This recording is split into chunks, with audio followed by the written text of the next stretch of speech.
Hello বন্ধুরা, আসসালামু আলাইকুম।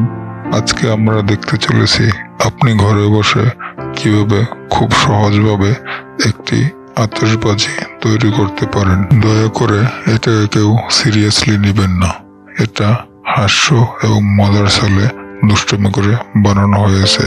তো আজকের খেলনা আতশবাজিটি বানানোর জন্য আমাদের যা যা উপকরণ প্রয়োজন, এটি বানানোর জন্য আমি প্রথমে বাজারে গেলাম এবং 2 ডজন বারুদ ম্যাচ কিনে নিয়ে আসলাম।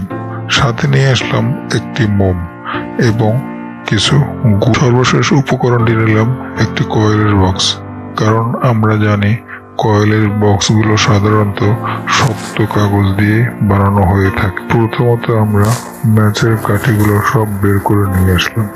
এরপরে প্রত্যেকটা কাঠি একটি একটি করে বারুদগুলো ছাড়িয়ে নিলাম এবং পুরো বারুদগুলো একটি কাগজের ভিতর জমা করতে। বারুদ খোলা শেষ হয়ে গেলে আমরা একটি টুকরো কাগজ নিলাম এবং সেই কাগজের ভিতরে গোল করে পেঁচিয়ে একটি সলতে বানিয়ে নিলাম, যেটার মাধ্যমে আমাদের আতশবাজির ভিতরে আগুন প্রবেশ করে থাকবে। এরপরে আমরা মোমগুলোকে গুঁড়ো করে নিলাম। মোমগুলো গুঁড়ো করার পরে ম্যাচের বারুদ এবং গুঁড়ো মোম মিশ্রণ করে নিলাম।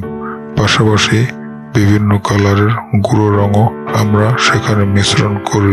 এরপরে আমরা সেই কয়েলের শক্ত কাগজটি দিয়ে ঝালমুড়িওয়ালারা ঝালমুড়ি বানানোর যেরকম ঠোঙ্গা বানায় ওরকম বানিয়ে নিলাম। এখন আমরা পুরো মিশ্রণটি ওটার ভিতরে ঢেলে দেব।